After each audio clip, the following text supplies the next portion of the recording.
Poppy SSC English second paper এই বইটি থেকে ট্যাগ কোশ্চেনের প্র্যাকটিস পড়া হচ্ছে। তো এখানে 61 বা 61 নাম্বারের 5টি প্রশ্নের সমাধান করা হবে।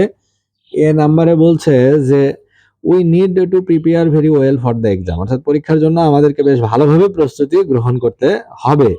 তাহলে উই নিড টু প্রিপেয়ার, তাহলে এটা হবে নিডন্ট, নিডন্ট উই।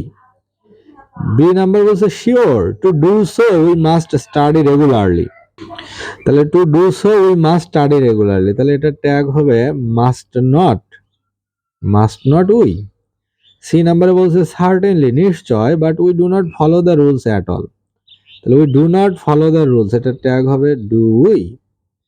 ডি নাম্বারে বলছে no we do not, and when the examination approaches there is no way but start cramming, যখন পরীক্ষা চলে আসে তখন না বুঝে মুখস্থ করা ছাড়া আর কিছু থাকে না।